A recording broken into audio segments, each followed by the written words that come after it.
Colby Covington versus Jorge Masvidal just took place in the main event of UFC 272, Covington versus Masvidal, and I can't wait to break down what I just witnessed. What an amazing performance by Colby Covington. I need to give my reaction to this, because what an amazing 5-round, grueling and dominant performance that Colby Covington just put on against Jorge Masvidal. I gave him every single round watching it live. There is an argument that maybe you could give Masvidal round 2. It was a very close round, but I still, watching it live, gave that round to Colby Covington.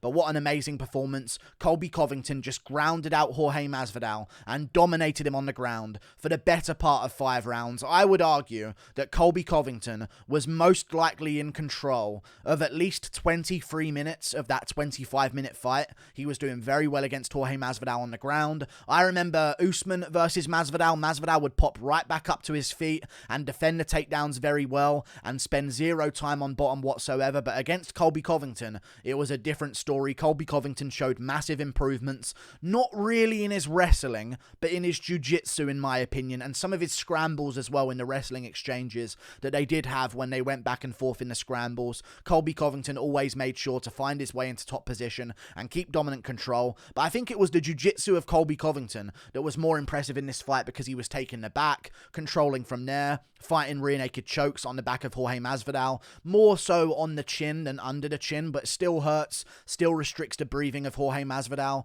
I think that was a huge factor in this fight, because Jorge Masvidal completely gassed out in this fight. He couldn't keep up with the pace of Colby Covington, and eventually in the 5th round, it was just Covington on top for the entirety of the round. Even in round 3 as well, I thought it was going to get interesting after round 2, because it was quite a close round back and forth. But in round 3, Colby Covington just said, "Oh, you think it's entertaining? You think it's a close fight? I'm going to dominate Masvidal in round 3. And I actually gave Colby Covington a 10-8 round in round 3, because he was on top of Masvidal, just pounding away with massive elbows, passing over into half guard, all massive elbows from Colby Covington, trying to take full mount and positions like that, took the back position, landing punches from there, attempting rear naked chokes.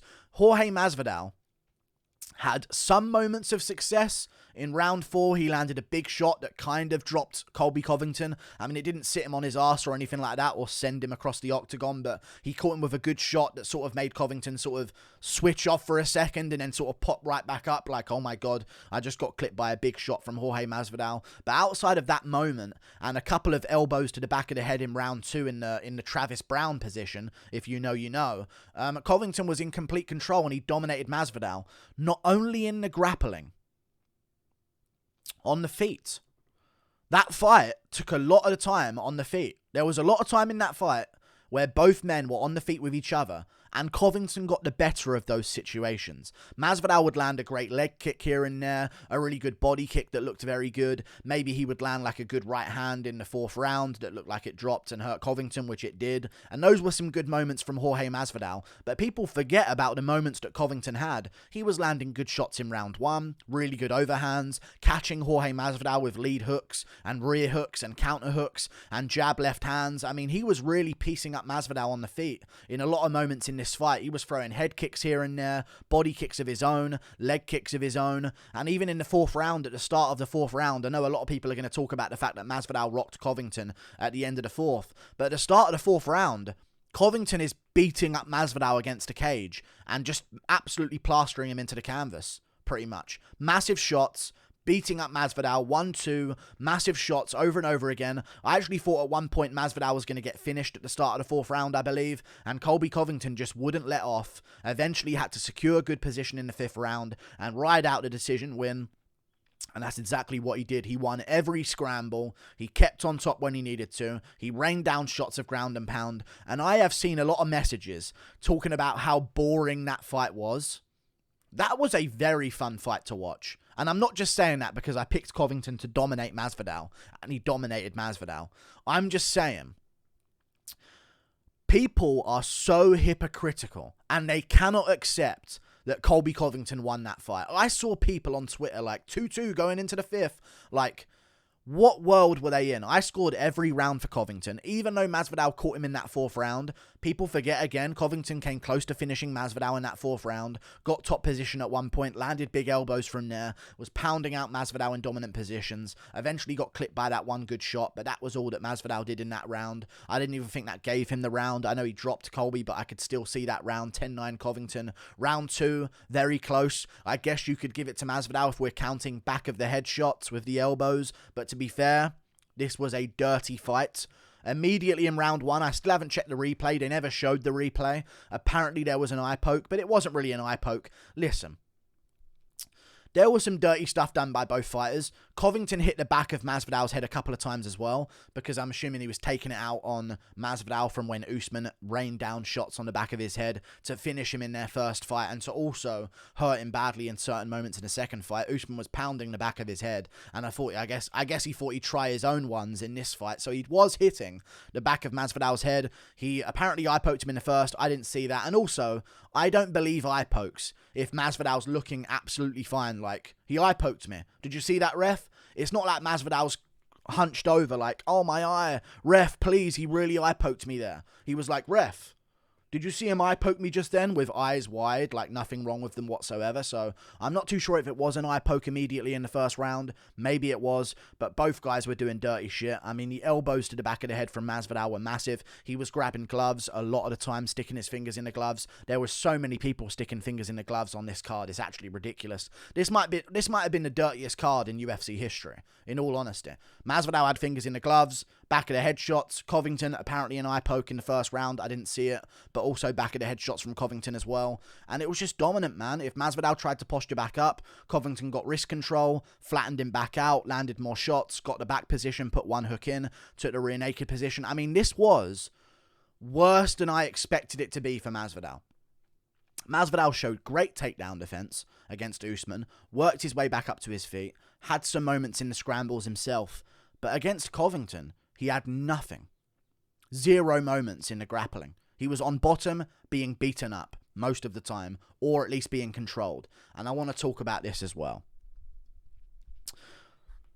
Social media is starting to radicalize me, okay? And I'm getting really annoyed about this.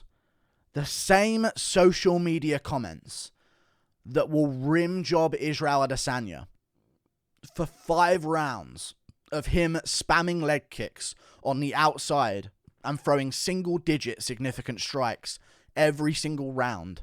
And also the same social media that will guzzle the chode of Ngannou whilst he lays on top of Cyril Gane and does nothing on top of Cyril Gane but lay on him and heavy breathe. Ngannou did nothing against Cyril Gane. Not a single comment about boringness. Not a single comment about why is he doing this. So boring. None of those stuffs. When it's Adesanya doing it to Whittaker, Adesanya doing it to Vettori. When Adesanya had a Romero fight, that was a push. And I understand why he got backlash there. This fight was more entertaining than Ngannou's last fight. Than Adesanya's last fight. But they get none of the comments calling them boring by social media. Not one. Heaps of praise for them. Heaps of praise for their performances. But for Covington, who had a great pace, a 10-8 round in round 3, and potentially a 10-8 round in round 5, but it wasn't because he didn't do enough damage. He stayed on top of Masvidal, beat the fuck out of him on the ground, landed big elbows. Like, he's working. They had great moments on the feet, with flurry punches from either of them, scrapping back and forth. There was a knockdown, and media comments are like, really boring, you know, was expecting a little bit more. Was it really a fun fight, though? Like, it's the same thing they did about the press conference. I liked the press conference. It was personal. Yeah, they were talking over each other. Covington got the better of the press conference. 100% 10-8, in my opinion. He dominated Masvidal in the press conference. What was the reaction in the media about the press conference, in the social media comments, in the media in general? Wow, what a bad press conference. It was the best press conference this year. And Ngannou had more arguments with media members than he did with Cyril Gane. It was so crazy. And we had Figueiredo and Moreno talking in different languages to where you couldn't even understand, and none of it got translated. Then Adesanya Whittaker's press conference, that was fucking dead outside of one joke from Derek Lewis about someone being racist. And everyone praises those press conferences, but when Covington wins, it's like, boring press conference. Wow, no one won that one. They really cannot take Covington winning. And I love it. I love it so much. And I love that I'm on this side of it. It's so funny to listen to the screams and the whining and the squealing of social media comments that just cannot stand that Covington is an absolute beast and just dominated Jorge Masvidal over the 5 rounds. Amazing performance. He actually showed improvements. Massive improvements. I mean, we saw that in the pad work on Embedded. I do believe that his stand-up has come along a long way. His stand-up has come a long way since the fights that he's had with Lawler and even RDA. I mean, the Lawler-RDA fights, the stand-up came a long way. And in the Usman fights, he showed some improvements between the first and the second with great stand-up there. And then now he's just shown even better stand-up against a guy like Masvidal. He rocked Masvidal in this fight with big shots. Had him hunched up against a cage, covering up for dear life while Covington's smacking him around and eventually shooting for a takedown and getting him to the canvas and controlling him there. It was an amazing performance. One of the best performances of the year so far, I would add. Especially with all the beef on the line and all of the nerves and energy that was going into it. And even Masvidal saying stuff like, we know about your knee. We know you got cortisone shots in your knee and stuff like that. Covington wasn't having none of it. Dominated him. Took him down when he wanted, beat him up on the feet outside of one moment in round 4. Amazing performance, and even better than the amazing performance is the reason why I love Covington so much.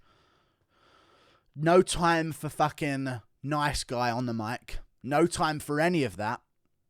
Calling out his next opponent. He says, Dustin Poirier, you cuck.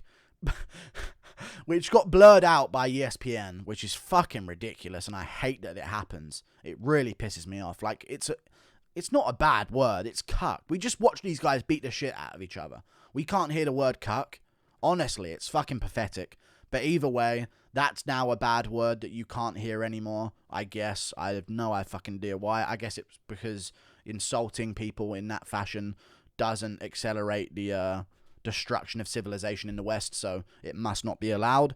But either way, Covington had a great performance on the microphone afterwards, called out Dustin Poirier. Dustin Poirier, I have seen an interview of you avoiding Covington fight like a plague. You're not going to fight him in the cage. I won't fight him for financial reasons in the cage. I'll fight Covington, but just not in the cage with each other, where it's completely even, and it's me versus him, mano a mano. Poirier don't want the work. How many more times does Covington have to insult your wife and kids? Like, honestly, how many more times does he have to do it before you step up and actually take that matchup against him? I haven't watched a post-fight press conference. I'm assuming that Covington is talking shit about Poirier right now. Poirier, step up. Fuck the Nate Diaz fight. Take on a guy that could arguably get you near a title shot at 170. Maybe. In some world, Covington is the number 1 guy who just defended his number 1 position. Poirier, if you go up there and beat him, Burns was a 155 reject. He couldn't even get ranked at 155. Masvidal could barely crack top 15. You're a top lightweight contender. You beat Covington. There's big arguments for you maybe getting a title shot. You maybe getting a fun matchup at welterweight that can then lead to a title shot. Maybe they do Masvidal-McGregor at welterweight. Covington versus Poirier. The winners take on each other. Not probably in the case of Masvidal-Covington too, but you know what I mean. Maybe McGregor beats Masvidal. Poirier beats Covington in his wildest dreams. And then they do Covington-Poirier. Poirier move up and take that fight. Fuck the Nate Diaz fight. The Covington fight is genuinely bigger. People are acting like he's not a draw. He brought all of the interest to that fight. Look at his post-fight speech numbers. Look at all of the numbers that he brings to the table. His interview numbers before the fight. The embedded numbers whenever his face is in the thumbnail. This guy is a massive draw. The press conference numbers. Every part of this event out-trended Adesanya's last card, which they didn't even release the pay-per-view numbers for because I'm assuming it was that embarrassingly low. This was amazing. And this was an amazing fight. And I think Poirier-Covington needs to happen. So get it going. Amazing performance by Covington. Both guys were dirty, so it cancels each other out. And outside of that, Covington dominated Masvidal for the entire fight. And I'm so happy he did. I'm so happy he did. You can't get rid of him. He keeps winning. And he's going to stay active. I hope. Poirier-Covington July. Go. Adesanya Cannonier main event. Whatever the fuck you want to do in the co-main event, Covington, Poirier, somewhere on that card. I guarantee you that brings a couple of 100,000 pay-per-view points or pay-per-view buys just for that matchup. So make it happen. I need to see these matchups go down. Covington's out here winning, so someone's got to stop him, I guess. I'm really looking forward to... I loved how much he improved. I'm so happy. I picked him to win. He won. I'm so fucking happy, man. I'm so happy. It's great. I haven't listened to the commentary yet, but I'm guessing it was biased. But fuck him anyway. Covington dominated enough to where it doesn't even matter. I'm so happy about this. I'm unlikable when I'm in this situation, I know, but I am so happy about this outcome. Domination, fun, entertaining, and the Covington show moves on. More hype, more big matchups, more fun matchups, more big press conferences, more great embedded episodes, more great post-fight speeches, more great pre-fight speeches. I mean, Covington brings it all to the sport right now. No one else really does. Covington could sell a fight with Burns. Masvidal could not. That's my opinion on the whole topic of if Covington's a draw or not. And I will say this again right now. Dana White. Whoever's controlling the payment, not Dana White. He doesn't control pay. Give Covington a pay-per-view share. Because if this is the amount of fucking promo that Covington puts in to not earn any of the share of the pay-per-view, imagine the amount of promo work Covington would put in. Imagine if he was earning a good percentage of the pay-per-view. Could you imagine if this is what Covington is willing to do to promote a fight when it doesn't even affect his financial income whatsoever? Imagine what he would do if it does. I want to see that. Give him pay-per-view points. Make the Poirier fight. Let's keep these fun matchups going. Covington, one of the biggest names in the sport right now for sure. Really looking forward to his next fight. Amazing. Like and subscribe. Thank you for watching. Click that button up there. Covington won on the feet. He won on the ground outside of getting hit once in round 4. Mi gusta, signore. Toodle pip. Goodbye. Toodle pip. I missed the stop recording button. Toodle pip.